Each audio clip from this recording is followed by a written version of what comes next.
Have you got And your we are teacher's live. note? We are live. Welcome, everyone. We are live again here from Australia and also from the Netherlands. We are together with Rina Strill, Global Balance Coach from Western Australia, and Miss Holly Smith, our very own LinkedIn Fitness Queen. So today we are talking about smart networking.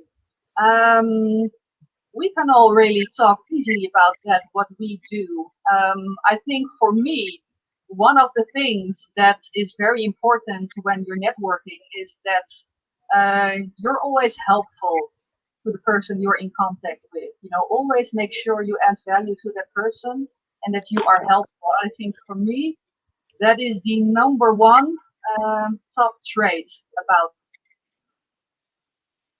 So true. That's such a good point. I think it's so important that you're giving value and not just always, I think a lot of people, like, the biggest mistake, it's not really a mistake, but it used to be quite common, is people would go to networking events and straight away give out their business cards and be like, here you go, here's my business card. But it's not until you start, actually networking, getting to know the person, creating relationships before even selling anything. I think that's the most important thing, giving before anything. That's so true, Holly, because it is a process and things take time. Yeah. And one thing that I've really noticed, Holly, is that when people go to a network session, Tisha, you're back. You're back. Yes, I'm back again. We had some networking issues. Go ahead, Rina.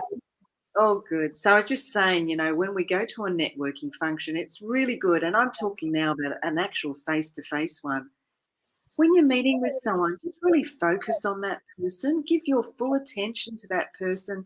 Don't be thinking, oh, who can I meet now? And make sure that your eyes aren't wandering and thinking, all right, who's the next person I'm going to talk to? Just take the time. Try and understand who you're talking to, how you can add value to that person. As Holly said, it's all about giving, giving, giving. And I think if you really try hard to take that approach in life, you'll be so much more successful because people will understand the warmth that's coming out in you and the fact that you really care and you want to know more about them. So that would be my advice for everybody. Just focus on the person that you're engaged with. Don't look around the room. Try and find out more about them. See what you can do to help them. Because everyone in life, we all have challenges, no matter who we are, no matter what we do, no matter what titles we hold, everyone's got something. That's exactly right. That's right. And it's just about being genuine, like you don't network, like, yeah, you network for a purpose, but you don't do it, like, I guess, with the mindset of selling. You do it with connecting and creating relationships, because obviously, again, like you said, it does take time to build a relationship, become close with someone, build rapport, to understand that person and their needs. Like, no one's going to fully reach out to you if they don't know what you do, they don't know how genuine you are, and creating that know and trust. So I think that's really important. So spot on there, Holly, and you do it so well. I see you featured in a lot of the network meetups, and but so do you. You're a leader, aren't you, at Perth networking events? Yeah. That's exciting. Very honoured. But welcome everyone, wherever you are in the world. Please let us know where Indonesia. you are from. Pakistan. Pakistan. We'd love to answer your questions. We're really, really happy to see you here today. Please let us know what would you like to know about smart networking. We're here to help you. Yes. Any questions?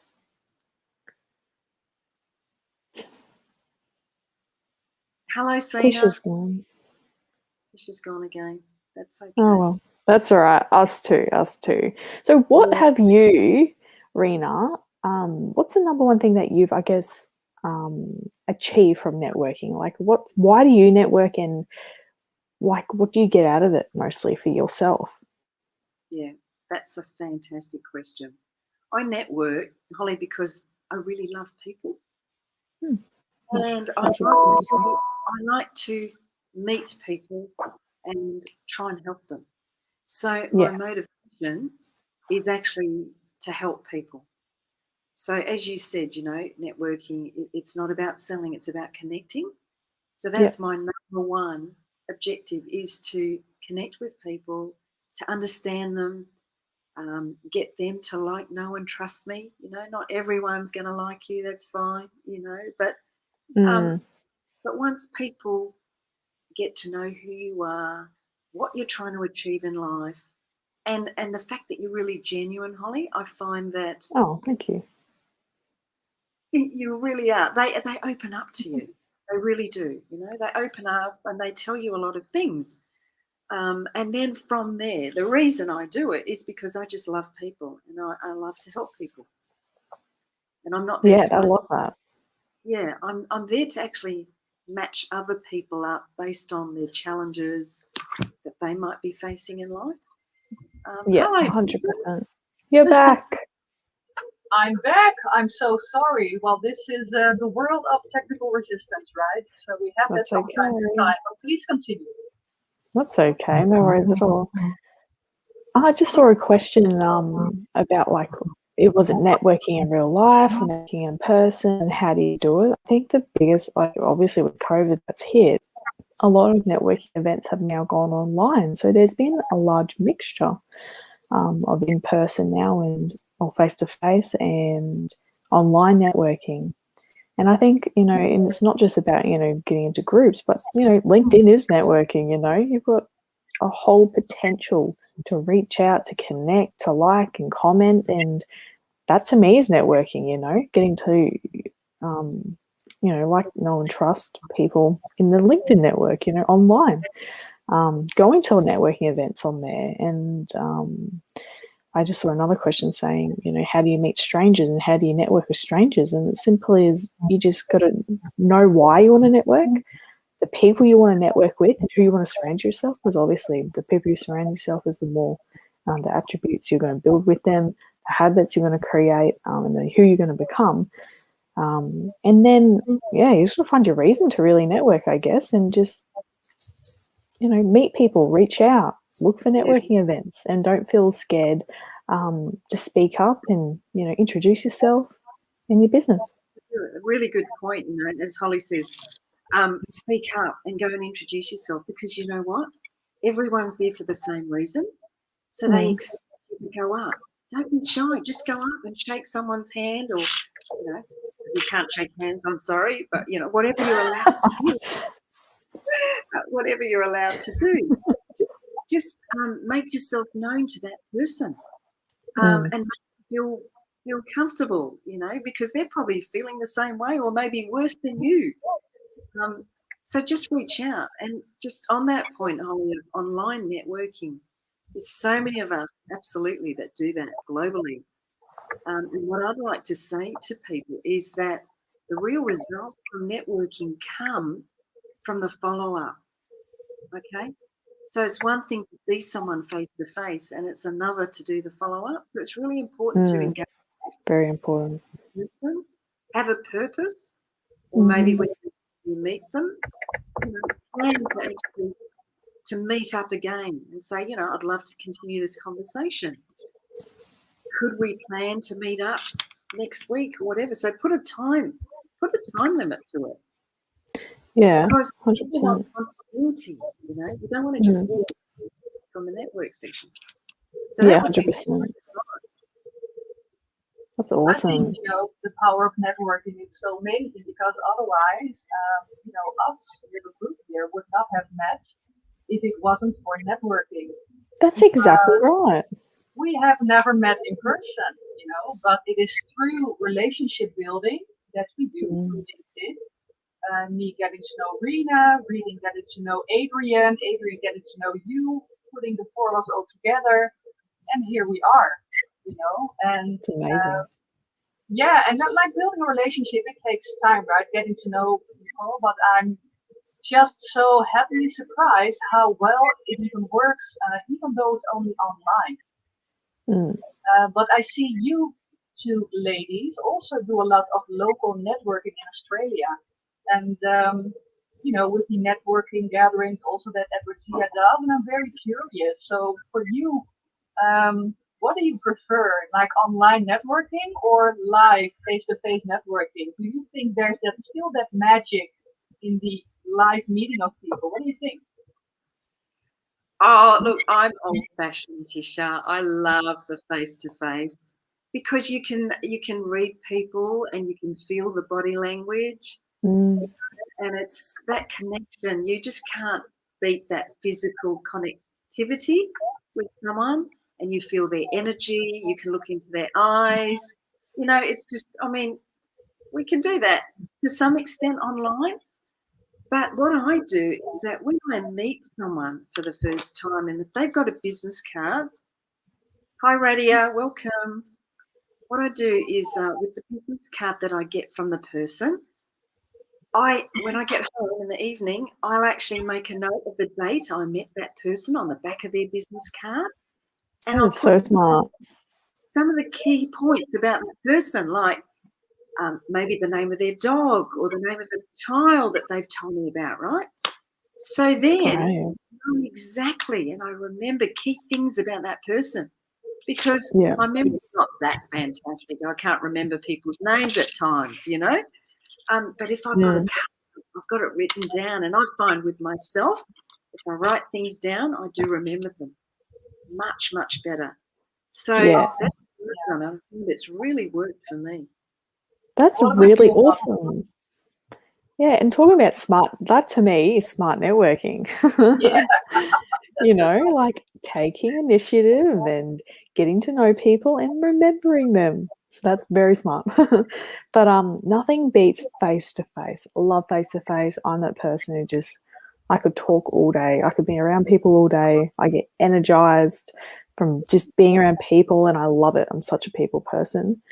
And I love networking events, and I'm that like my favorite thing is just having coffee and talking and having drinks and a cheese board and getting to know people. And I love that. That's my favorite thing to do. That's like my hobby.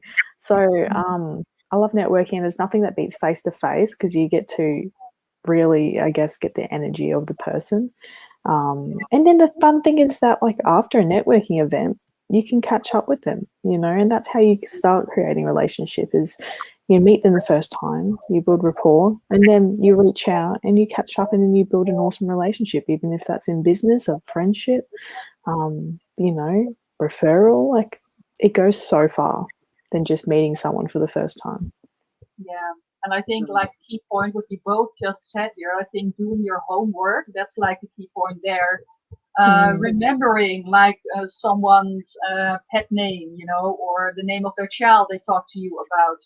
Just that little personal connection, because people just love it when they feel that you put in the effort and that you are genuinely interested in them as a person, and not just for your business or that's the relationship building. There also needs to be a likability factor, I guess, because if you have a positive feeling with someone, much more successful rates, of getting back to them, following up, loving to call them back instead of don't really want to, so that's just so helpful. So like doing your homework, and I think being like a pleasant personality also helps.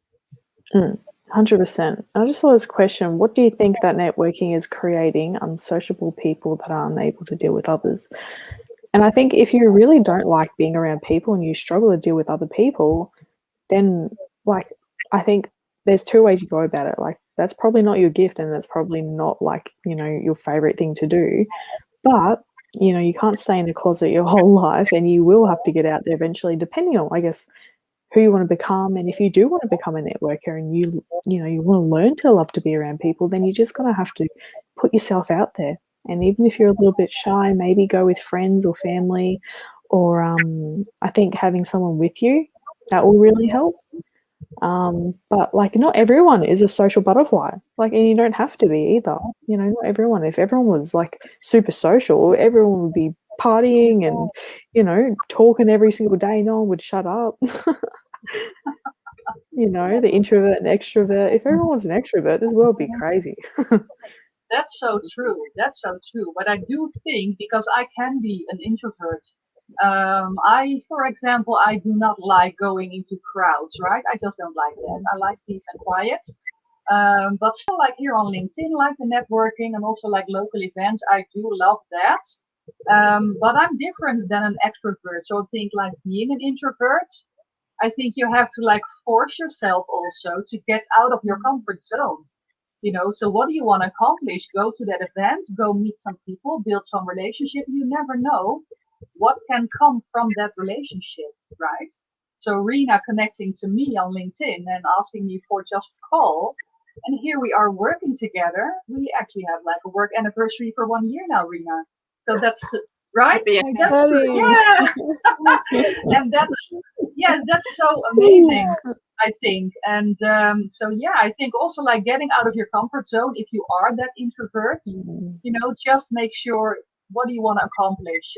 Meet that new people, build those relationships. Then you have to put yourself out there. That is such a good point. Yeah, how are people getting to know you otherwise? Why do people meet people and then just shut down when it comes to conversation? Boy, that's an interesting question. Good question. I think a lot of people are really shy, like to deep down, and they want to be confident. But as soon as it's just like doing a speech, for example, in front of people. Like you're like, yes, I've got this. I know what I need to say, and you get up there and you freeze. Absolutely. Yeah. It happens all the time. People fear about public speaking, and they fear death. Apparently, So yeah.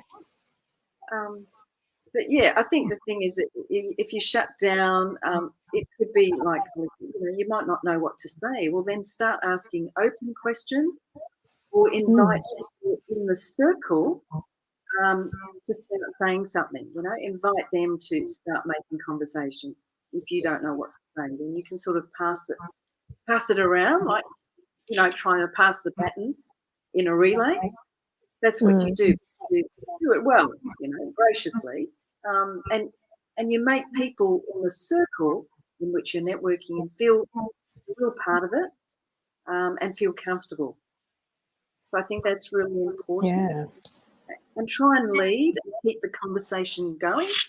If you feel that conversation's fading, talk about something else. Talk about something that's happened that day where you are. Talk about the weather, Talk about a fabulous win that you might have had. Something that people are going to learn from. So be inspiring. Absolutely. And I think that's also a key trait right there, Rena. Making people feel comfortable, because I think people will always, they may not exactly remember what you said, but they always remember how you made them feel. They always. Yeah. So you just make sure you leave that positive feeling with people, so they will be willing to connect with you again. So true. So true. Because people want to feel a part of a community. Everyone wants to be liked and loved and cared for. So, make it your responsibility to help them feel wanted and loved and cared for. And try and provide solutions. You might not have the solution yourself, but find someone in your network that may be able to help them. And that's what the three of us, Adrian apologises, he couldn't be here tonight, but that's what we all do. There's people that come to us for lots of reasons. And so, we've got great responsibility. We've got a lot of responsibility, and we need to act on that responsibility. So we do our best, and we will do our best to help you. Gokul, there's a question there. Yeah, difference of opinion is the main reason for shutdown conversation between people. Gokul, thank you for your comment. It can be, but it doesn't have to be. I think you can always, respectfully agree to disagree. I might think something, you might not. That's fine. We live in a free world, most part, and it's fine to have a different opinion, then okay. And if that's the start of the conversation, just as Rena said, talk about something else. Just, give it a turn, change the topic, and go from there. And yeah, it doesn't need to be uncomfortable at all. Absolutely. And That's there's a right. quote that says, everyone's thinking the same way, that no one's thinking. So people are entitled to their opinions. I think it's healthy, if it's respectful, if everyone's contributing, then people will have their own opinions. It's okay, Yeah, So it's just a matter about how you deal with it. that's Everyone's it. got their own religions and their own values and their own beliefs. And really, I find if you align yourself with people where you have shared beliefs, and values, then that makes it so much easier for the relationship. Yeah. So Mm, much, and like attracts like. So that's right. build your circle of influence where you're aligned with people. So there's more harmony, there's more joy, you achieve more. It's what happens when there's synergy and alignment. That's Yeah. exactly right. And I think as well, like a lot of people go, oh, it's just sometimes conversations are just so awkward. And one thing that someone said to me like years ago, it's like, it's not awkward, you're just making it awkward. You just think it's awkward. It's all in your head.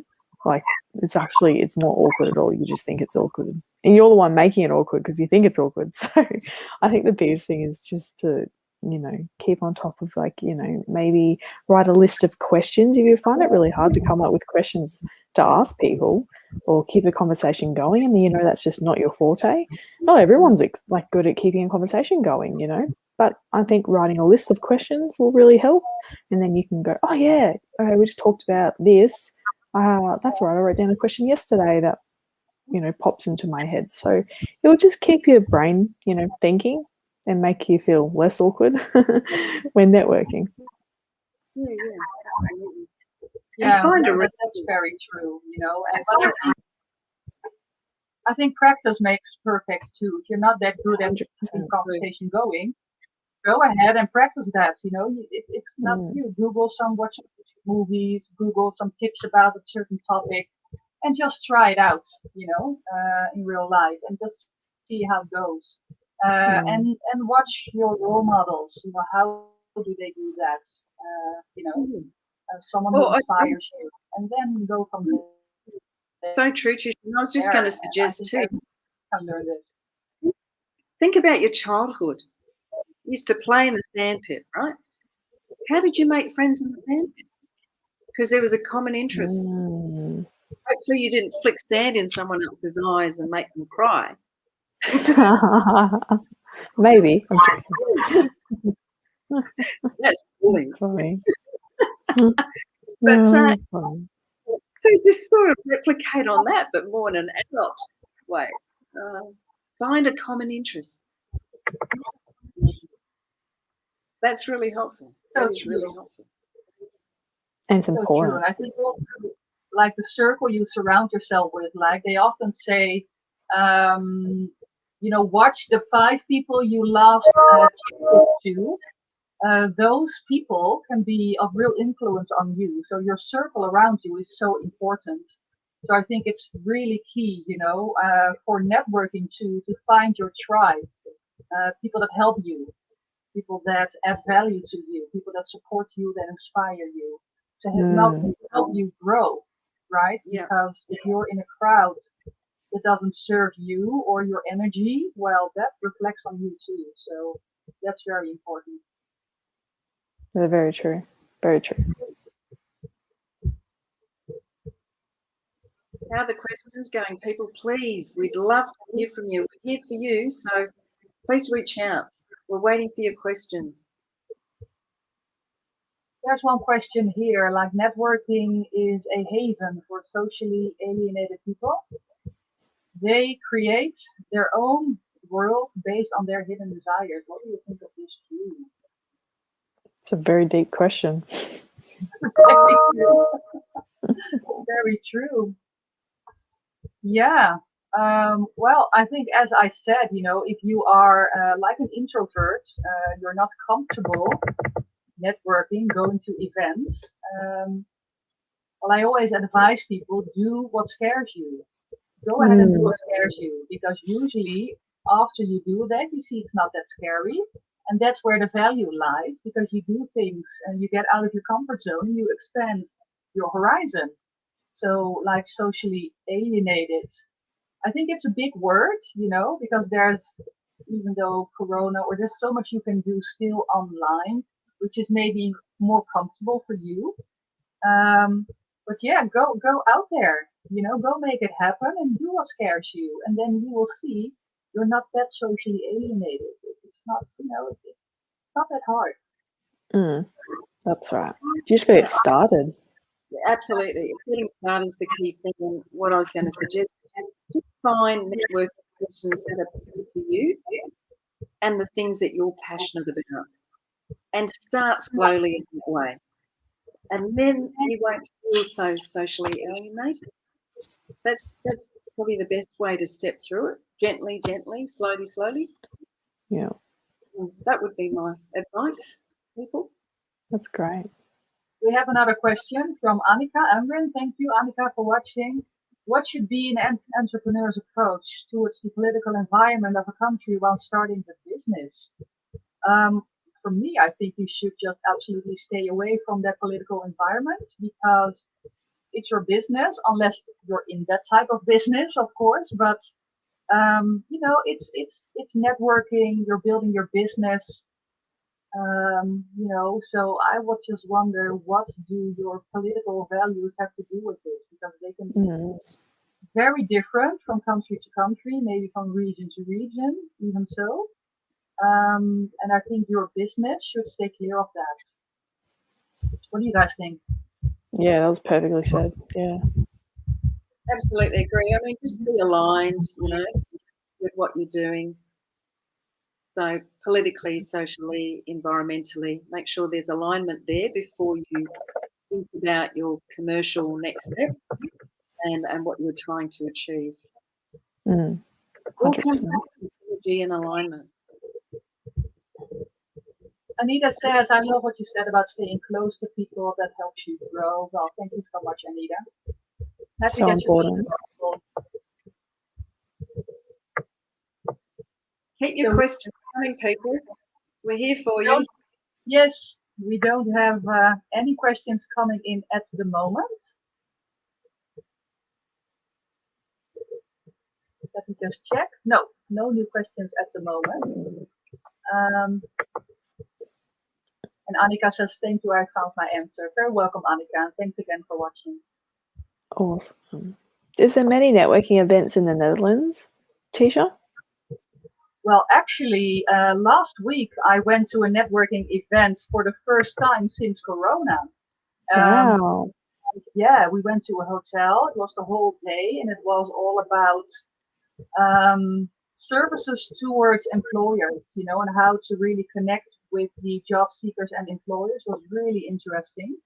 Got to know some new people, which some of them I have never met before except online, and there I saw the difference, seeing them live, their face, so different. Hands, but still, we had lunch together from a distance. That's nice. Together, and it was just so nice. And I remember thinking, wow, it's so great to be here. I was really grateful to be at a live local event again, meeting people, and just being away behind my screen, being away from my kitchen table, right? So I really enjoyed it. And then tomorrow is the next day. It's a 3-day event. So tomorrow we're meeting again. So I'm really looking forward to that. It's just lovely. How about That's you? awesome. Our networking events, yeah, well, we've got one in Brisbane every month, and I think there's so many. Like, I'm so grateful to be, in Queensland, where there's quite a lot of networking events. And the thing is, you just got to find them and reach out and go to them, and make the effort. So we've got another one coming up in Brisbane. If there's anyone in Queensland, feel free to come. It's on my profile, so feel free to click that link. And what about you, Rena? Got any new ones coming up? So excited because this Saturday the 12th we've got a networking event in Sydney with Edward and Lassie Zia. Oh, are you going, Rena? Yeah, I can't wait. I'm so Oh my looking. gosh, I wish I was going. Yeah, so it's going to be great.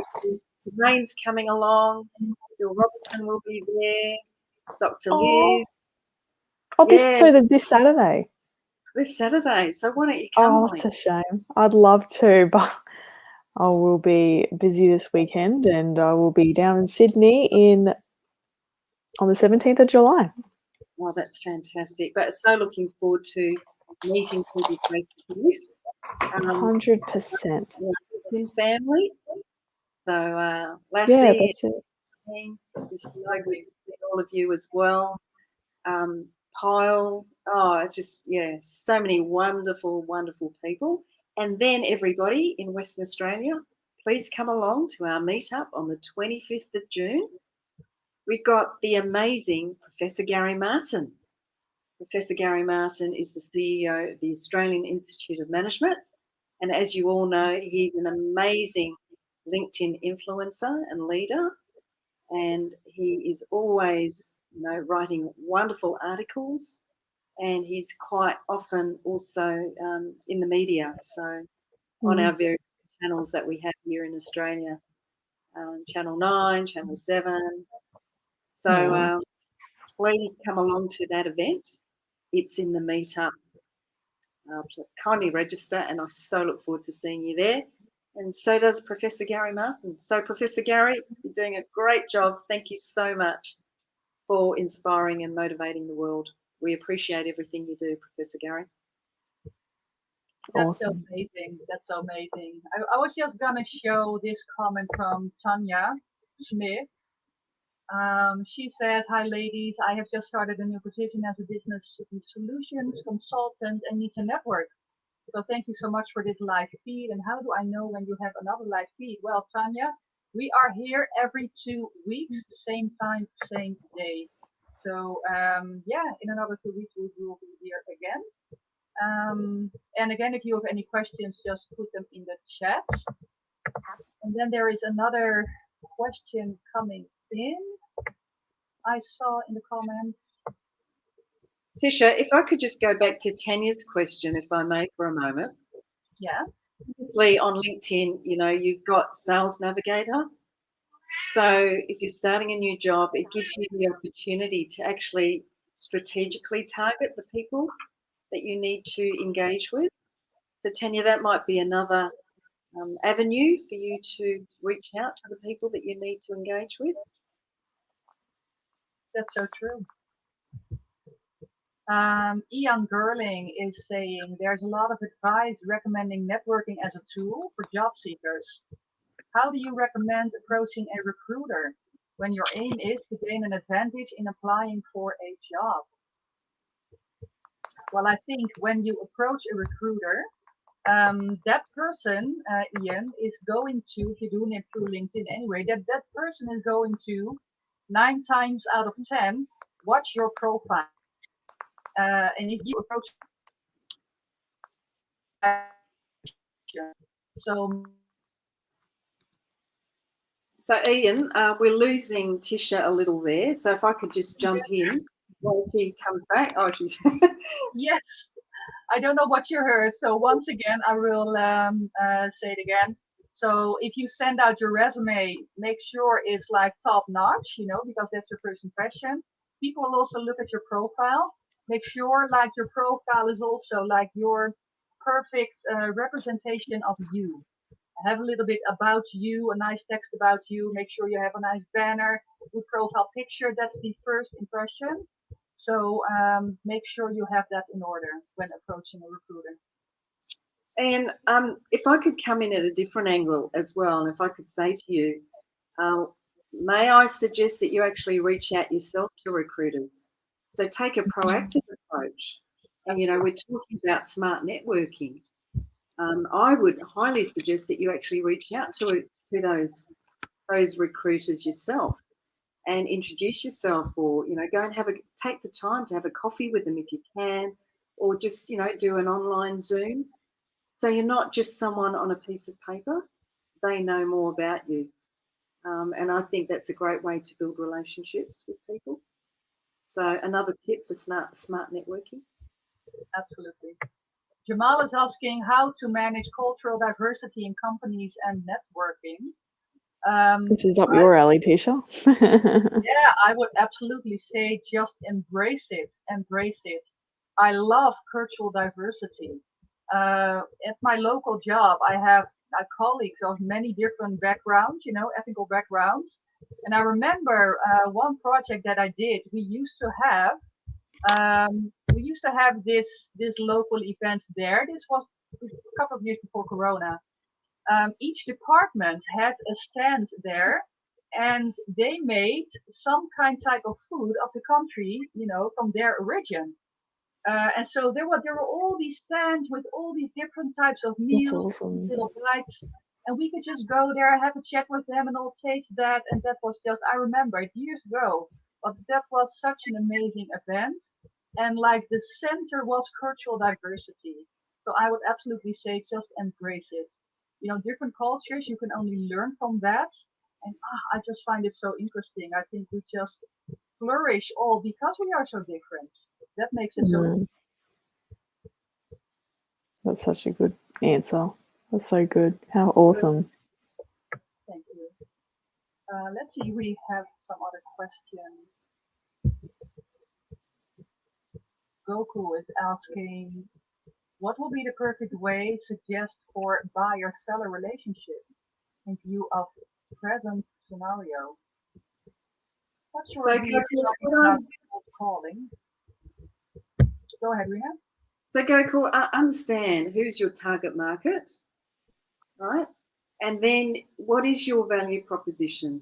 What is your point of difference? Why should people buy from you?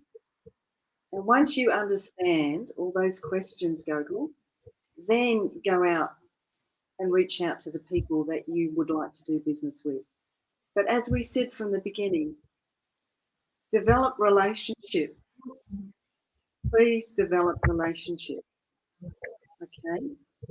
Your role is to inform and educate, bring innovation to the table. And that's really key. That's how you build relationships. Once you do that, then you can understand what are the challenges they're facing, what are they trying to achieve, and how you can help them in that journey. If they're after a product, well, obviously they'll come to the table with information about that product and what their expectations are. So just listen, listen. Take the time to listen, build that relationship, and then come up with a solution. It might not have to be in that meeting. You can go away and think about it. But yeah, just use that time for discovery of your client, discovery of what they're trying to achieve. Yeah. Ask a lot of open questions. That's good. Yeah. Take the time to get to know them. Just fantastic advice, Rena. Yeah. One of my mentors, my beautiful mentor, he once said to me, Rena, with a customer, you've got to show me you know me. And once you do that, you're in. And your competitors will find it very difficult to take the business off you because you understand your customer intimately. Take the time. Very true. Thank you so much, Rena. So we are coming up to almost 40 minutes, and I would love for you to, what's your closing advice when it comes to smart networking? The one tip that people can take home with them. So I'd say it's all about you. You, the person that you're facing. Give them your full attention. Show them love. Show them kindness. Understand why they're there. And then ask for an opportunity to meet up with them again. That's really, really important. The follow-up. That's so important. Secrets in the follow-up. That's right. It's all the follow-up. I would suggest anyone who's starting out, or a little tip is to be honest, if you could just make it a goal to meet as many people as you possibly can and get to know people on a more a deeper level, and just make that a goal. This year, my goal was to meet as many people as I possibly can. And you know what? my network has grown so much, and it's not just a network of, you know, like acquaintances, but a network of people that I could call up from any state or any country right now and go, I need to stay, like I need a lift, or I need, you know, let's catch up, or, you know, if I get stuck. And it's, you know what, it is so nice to have that feeling that, you know, no matter where you go, you've got a connection somewhere around the world. And that's, I guess, the privilege of online networking. But face to face, go to as many meetup as you possibly can, speak to as many people, and, you know, create relationships, because that's what we're all on this earth, you know, to help each other out. And what's the point of just being by yourself and being alone when you can all do it together? So true, Holly. Love it. Wonderful, wonderful advice of both of you ladies. And if I could just add also, make sure you find your tribe, surround yourself with those people who help you grow and who inspire you. That will do so much for your energy and also for your networking skills. So that would be my addition. Thank you so much for your beautiful advice. For all who is watching, please go ahead and follow Rena and Holly on LinkedIn. You're gonna love their content. It's so valuable. And we will see you again in another 2 weeks with the next episode of the Entrepreneurs Evolution Show. See you then. Bye. Awesome. Bye. Nice to see you.